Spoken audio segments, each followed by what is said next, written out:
Hello students, how are you? I hope you have revised your previous lectures very well, and today we will discuss some of the important points related to spherical mirrors. ठीक है students, ये हमारा concave mirror है, आप देख सकते हो students, और ये हमारा कन्वेक्स मिरर है, concave mirror. Students, first of all we will discuss pole of the spherical mirror. तो आप देख सकते हो डायग्राम में ये हमारा स्फेरिकल मिरर है और जो सेंट्रल पॉइंट होता है इसका वो क्या कहलाता है? Pole of the mirror. Pole को हम लोग स्टूडेंट्स पी से डिनोट करते हैं. तो स्फेरिकल मिरर में आपका कॉन्केव मिरर हो या कॉन्वेक्स मिरर, दोनों में हमारे पोल्स होते हैं. ठीक है स्टूडेंट्स, कैपिटल पी से डिनोट करेंगे हम लोग पोल ऑफ द मिरर को. The midpoint of the spherical mirror is known as pole of the mirror. ठीक है स्टूडेंट्स, स्फेरिकल मिरर हमारा हॉलो स्फीयर ऑफ ग्लास का एक पार्ट होता है. स्टूडेंट्स, किस तरीके से बनाते हैं मैंने आपको लास्ट क्लास में बताया भी था. ठीक है, आप देख सकते हो डायग्राम में ये हमारा हॉलो स्फीयर ऑफ ग्लास है. हॉलो स्फीयर का सेंटर सी है स्टूडेंट्स. ठीक है, आप देख सकते हो डायग्राम में ये हमारा सी है. मिरर स्टूडेंट्स ये भी हमारा हॉलो स्फीयर ऑफ ग्लास का एक पार्ट है. ठीक है स्टूडेंट्स, तो इसका भी एक सेंटर होगा. ठीक है, जिसे हम लोग क्या बोलते हैं? सेंटर ऑफ कर्वेचर, जिसे हम लोग सी से डिनोट करते हैं. तो what is centre of curvature of spherical mirror? It is the centre of hollow sphere of glass of which the mirror is a part.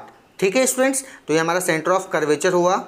Similarly हम लोग रेडियस ऑफ कर्वेचर देखेंगे स्टूडेंट्स. रेडियस ऑफ कर्वेचर क्या होता है? It is the distance between centre of curvature and pole of the mirror. ठीक है students, similarly आप convex mirror के केस में भी देख सकते हो radius of curvature, distance between centre of curvature and pole of the mirror.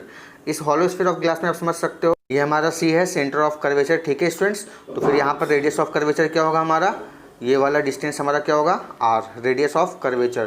तो आप कह सकते हो what is radius of curvature of a spherical mirror?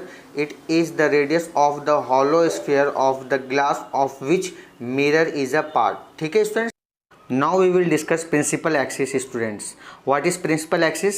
आप डायग्राम में देखो, मैं बता रहा हूँ आपको. ठीक है स्टूडेंट्स, ये हमारा कनकेव मिरर है, ये पोल है स्टूडेंट्स, और ये हमारा सी सेंटर ऑफ कर्वेचर है. ठीक है स्टूडेंट्स, तो फिर प्रिंसिपल एक्सिस को हम देखते हैं किस तरीके से होता है. Principal axis, it is the straight line passing through the centre of curvature and pole of the mirror. क्या स्टूडेंट्स क्लियर है? सारे टॉपिक्स, सारे टर्म्स हम लोगों ने क्या क्या पढ़ा? Pole of the mirror, centre of curvature, radius of curvature and principal axis. Next point जो हम लोग डिस्कस करेंगे students, focus of the mirror या प्रिंसिपल फोकस हम लोग उसे कहते हैं. ठीक है, तो अब आप देखेंगे स्टूडेंट्स, अब हम लोग प्रिंसिपल फोकस डिफाइन करेंगे. प्रिंसिपल फोकस क्या होता है? आप देखो, पहले हमारा ये एक मिरर है. ठीक है, आप देख रहे हो ये कनकेव मिरर है हमारा. ये हमारा क्या था? पोल. ये हमारा सेंटर ऑफ कर्वेचर है. तो स्टूडेंट्स, फोकस क्या होता है? देखो, जब भी कोई लाइट रेस प्रिंसिपल एक्सिस के पैरेलल होगा, हमने कोई एक लाइट रेस क्या कर दिया? प्रिंसिपल एक्सिस के पैरेलल. ठीक है, अब ये रिफ्लेक्ट करेगा, तो रिफ्लेक्शन के बाद प्रिंसिपल एक्सिस को जिस पॉइंट पर इंटरसेक्ट करेगा वो हमारा क्या होगा? फोकस या प्रिंसिपल फोकस. तो व्हाट इज फोकस या principal focus? It is defined as the point on the principal axis on which a ray of light which is parallel to the principal axis passes after reflection. क्या student समझ में आया? तो हमारा principal focus या focus क्या होता है? जब कोई भी लाइट रेज प्रिंसिपल एक्सिस के पैरेलल होगा, ठीक है, तो वो रिफ्लेक्शन के बाद प्रिंसिपल एक्सिस को जिस पॉइंट पर इंटरसेक्ट करेगा वो पॉइंट हमारा क्या कहलाएगा? फोकस कहलाएगा. क्या बात समझ में आया? तो आप देख सकते हो यहाँ पर स्टूडेंट्स, ये हमारा लाइट रेज था, पैरेलल लाइट रेज है, पैरेलल रे प्रिंसिपल एक्सिस के पैरेलल है. तो लाइट रेज इंसिडेंट हुआ, यहाँ पर रिफ्लेक्ट हुआ, रिफ्लेक्ट करने के बाद इस पॉइंट पर इंटरसेक्ट किया, और ये हमारा क्या है? फोकस. फोकस को हम लोग एफ से डिनोट करते हैं. क्या क्लियर है स्टूडेंट्स? अब देखो, मैं आपको एक पॉइंट और बता दूं. ये हमारा कौन सा मिरर था? Concave mirror. Concave mirror. अगर हम कन्वेक्स मिरर की बात करते हैं स्टूडेंट्स, तो कन्वेक्स मिरर हमारा ये है.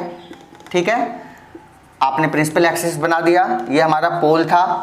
अब देखो क्या है, कन्वेक्स मिरर में ये हमारा लाइट रेज पैरेलल आया.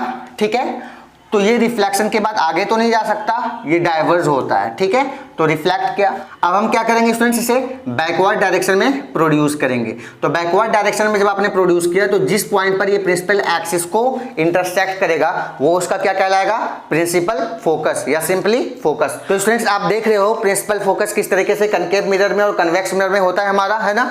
ये हमारा कौन सा मिरर था? Convex mirror. अब कुछ पॉइंट्स आपको मैं बताऊं जो आपके लिए बहुत ही इंपॉर्टेंट है, जो आपके बोर्ड एग्जाम्स में आ चुके हैं और आते रहते हैं, है ना। तो स्टूडेंट्स फर्स्ट पॉइंट आपको क्या याद रखना है, देखो हमारा कनकेव मिरर का जो होता है वो रियल फोकस होता है। कैसा फोकस होता है, इट हैज़ रियल फोकस, क्योंकि एक्चुअल इंटरसेक्शन हुआ था, है ना। जबकि कन्वेक्स मिरर में हमारा फोकस कैसा होता है, virtual focus, it has virtual focus. तो ये आपके एमसीक्यूज के लिए भी इंपॉर्टेंट हो गए, ये 1 मार्क्स क्वेश्चन के लिए भी हो गए कि विच mirror has real focus. Answer क्या होगा students, concave mirror. Which mirror has virtual focus, answer क्या होगा स्टूडेंट्स, कन्वेक्स मिरर। तो रीजन क्या है स्टूडेंट्स, देखो जब भी लाइट रेज का एक्चुअल इंटरसेक्शन होता है तो वहां पर रियल फोकस होगा, है ना। इमेज के केस में भी इसी तरीके से होता है। रियल इमेज कब बनता है स्टूडेंट्स हमारा, जब actual intersection of light rays होगा तो रियल इमेज फॉर्म होगा। जब हम लोग प्रोड्यूस करेंगे, है ना, लाइट रेज को, उसके बाद इंटरसेक्ट होगा तो फिर वो कैसा इमेज बनाएगा, वर्चुअल इमेज। तो ध्यान रखना है आपको। अब रियल और वर्चुअल को आप आइडेंटिफाई कर सकते हो। अगर एक्चुअल इंटरसेक्शन होगा तो फिर रियल, और अगर आप प्रोड्यूस करोगे फिर मीट करेगा तो फिर क्या होगा, वर्चुअल। क्लियर है स्टूडेंट्स। नेक्स्ट पॉइंट जो है आपके लिए, कनकेव मिरर को हम लोग कन्वर्जिंग मिरर कहते हैं। क्या कहते हैं स्टूडेंट्स, कन्वर्जिंग मिरर। क्यों होता है मैं आपको बताऊंगा। और कन्वेक्स मिरर को हम लोग क्या कहते हैं students, diverging mirror. Diverging mirror. अब बात आती है स्टूडेंट्स, हम इसे कन्वर्जिंग और इसे डाइवर्जिंग क्यों कहते हैं। जब कोई भी लाइट रेज प्रिंसिपल एक्सिस के पैरेलल आएंगे, ठीक है, कनकेव मिरर के केस में, तो फिर वो क्या करते हैं, कन्वर्ज करते हैं। कन्वर्ज मीन्स इकट्ठा होते हैं एक पर्टिकुलर पॉइंट पर, फोकस पर सारे लाइट रेज क्या होते हैं स्टूडेंट्स, कन्वर्ज होते हैं। इसलिए हम लोग इसे कन्वर्जिंग मिरर कहते हैं। और कन्वेक्स मिरर के केस में क्या होता है स्टूडेंट्स, तो सारे लाइट रेज क्या होते हैं, डाइवर्ज होते हैं। देखो आप, डाइवर्ज है ना, ये हुआ डाइवर्ज, बिखेर रहा है, जबकि कन्वर्ज इकट्ठा कर रहा है। फर्स्ट रे तो आपने देखा ये पैरेलल है प्रिंसिपल एक्सिस के, तो फिर फोकस पर आकर इंटरसेक्ट किया। सिमिलरली आप एक और लाइट रेस को क्या करो, प्रिंसिपल एक्सिस के पैरेलल, ठीक है, तो फिर रिफ्लेक्शन के बाद ये क्या करेगा, फोकस से पास करेगा। तो स्टूडेंट्स कनकेव मिरर में आपने देख लिया किस तरीके से होता है, कन्वर्ज हमारा, है ना, ये लाइट रेज था, ये भी लाइट रेज था, हमारा रिफ्लेक्शन के बाद फोकस पर क्या हुआ, कन्वर्ज हुआ। सारे लाइट रेज फोकस पर इकट्ठा हो जाते हैं, इसलिए हम लोग इसे कन्वर्जिंग मिरर कहते हैं। एक लाइट रेज तो आपने देखा है ना, प्रिंसिपल एक्सिस के पैरेलल है तो डाइवर्ज हुआ। नेक्स्ट लाइट रेज भी आप पास करा दो, पैरेलल है, ठीक है। तो आप देख रहे हो ये लाइट रेज प्रिंसिपल एक्सिस के हमारा पैरेलल था, रिफ्लेक्शन के बाद इस डायरेक्शन में चला गया। अब क्या करोगे आप, प्रोड्यूस करोगे बैकवर्ड डायरेक्शन में, है ना, प्रिंसिपल एक्सिस के, ताकि ये क्या करे, फोकस पर इंटरसेक्ट। तो फिर क्या देखा आपने स्टूडेंट्स, यहाँ पर देखो लाइट रेज डाइवर्ज हो जाते हैं। कन्वेक्स मिरर हमारा सारे लाइट रेज को क्या कर देता है, डाइवर्ज कर देता है। तो ये इसलिए हमारा डाइवर्जिंग मिरर कहलाता है। और वर्चुअल फोकस भी मैंने आपको बता दिया। तो स्टूडेंट्स क्वेश्चन क्या आते हैं एग्जाम्स में, which mirror is known as converging mirror, give reason. तो आपको पता है, which mirror is known as diverging mirror, give reason, तो आपको आंसर पता है। या दूसरे तरीके से पूछा जा सकता है, why concave mirror is called converging mirror, why convex mirror is called diverging mirror. क्या स्टूडेंट्स क्लियर है। तो हम लोगों ने जितने पॉइंट्स पढ़ा, what is pole of the mirror, what is centre of curvature, what is radius of curvature, है ना, what is principal axis, what is principal focus, इन सारे पॉइंट्स को आपको याद रखना है। स्टूडेंट्स आपको एक और पॉइंट याद रखना है, वो क्या है, relationship between focal length and radius of curvature. देखो स्टूडेंट्स, फोकल लेंथ और रेडियस ऑफ कर्वेचर में क्या रिलेशन है, ठीक है। तो आपने अभी देखा था, ये हमारा मिरर है, ठीक है, ये हमारा पोल है, ये हमारा सेंटर ऑफ कर्वेचर है, ये हमारा रेडियस ऑफ कर्वेचर है, और ये हमारा एफ है। तो फोकल लेंथ क्या होता है स्टूडेंट्स, अगर हम फोकल लेंथ की बात करें, distance between focus and pole of the mirror is known as focal length. और फोकल लेंथ को हम लोग एफ से डिनोट करते हैं। तो क्या रिलेशन होता है students, F equals R upon 2, F equals R upon 2। और आप क्या कह सकते हो students, R equals 2f, radius of curvature is twice of its focal length in case of spherical mirrors, ठीक है स्टूडेंट्स। तो इस पर बेस्ड न्यूमेरिकल्स भी हमारे आते हैं, आपको ये फार्मूला याद रखना है, focal length equals R upon 2 और आर इक्वल्स 2f, ठीक है स्टूडेंट। फार्मूला का हम लोग न्यूमेरिकल प्रॉब्लम्स में भी यूज़ करेंगे स्टूडेंट्स, ठीक है।